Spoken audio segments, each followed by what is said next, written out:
குழந்தைகளே, இன்னைக்கு நாம ஒரு ரொம்ப அழகான கதை கேட்க போறோம். அது எறும்பும் வெட்டுக்கிளியும் பற்றிய கதை. ஆனா இது பழைய கதை இல்ல. இன்னைக்கு புதிய லெசன், புதிய ஃபன்னுடன். ஒரு அழகான பச்சை நிற காடு. அங்க காலை வெளிச்சத்துல பறவைகள் பாடும், காற்று மெதுவா வீசும், மரங்கள் சந்தோஷமா ஆடும். அந்த காடுல இருக்குது சின்ன எறும்பு அருவா. அருவா ரொம்ப ஹார்ட் ஒர்க்கிங். அவள் தினமும் காலை எழுந்து சின்ன சின்ன தானியங்கள், பழங்கள், உணவுகளை சேர்ந்துகிட்டு அவளது காலனியில் போடுவாள். அவள் ஒரே ஒரு விஷயம் நினைப்பாள், நாளைக்கு உணவு இல்லனா இப்போதே சேமிக்கணும். அதுக்கப்புறம் அதே காட்டுல ஒரு அழகா இருக்கும், ஜாலியா இருக்கும் வெட்டுக்கிளி கிது. Cup cup. இவன் ஒரே இசை, ஒரே விளையாட்டு. அவன் கையில் இசைக்கருவி மாதிரி குதிரை போல் உடம்பு. எங்கு போனாலும் பாடியே இருப்பான். அவனை பார்த்து அருவா சொல்லுவாள், கிது, கொஞ்சம் வேலையும் பண்ணு, குளிர்காலம் வரும், உணவு கிடையாது. ஆனா கிது சிரிச்சு அப்படியே ஆடிப் போயிருவான். அப்போ பாத்துக்கலாம், இப்போ என்ஜாய் பண்ணலாம். அப்படி ஜாலியா நாள் ஓடிக்கிட்டே இருந்தது. சில நாட்கள் கழிச்சு காற்று குளிர ஆரம்பிச்சது. மரத்திலிருந்து இலைகள் விழ ஆரம்பிச்சது. இலைகள் மஞ்சளானது. மழை பெய்தது. அதுக்கப்புறம் மிக குளிர்காலம். இப்போ உணவு எங்கும் கிடையாது.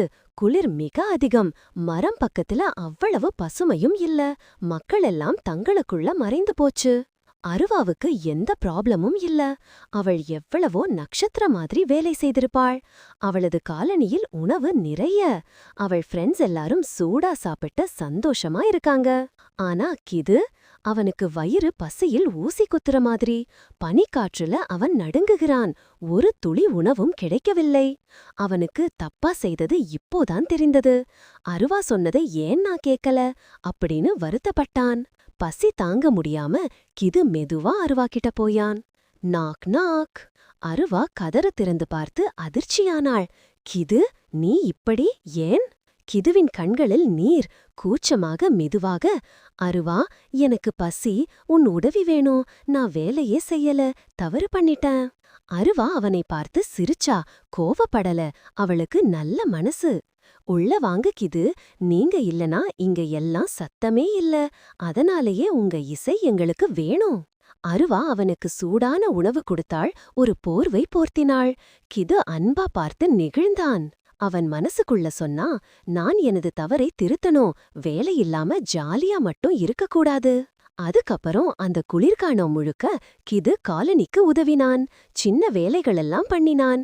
இரவு நேரத்தில் அவர்களின் சப்பருக்கு அவன் இனிமையான இசை பாடினான். எறும்புகளெல்லாம் டான்ஸ் பண்ணி என்ஜாய் பண்ணாங்க. காலம் மாறி குளிர்காலம் போயிடுச்சு. மீண்டும் புது வெயில்.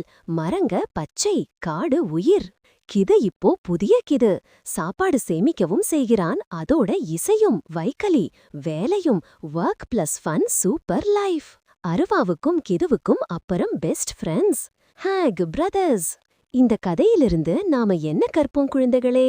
சிரிச்சு மகிழ்ந்து வாழணும். ஆனா நாளைக்கான தயார் இன்னே செய்யணும்.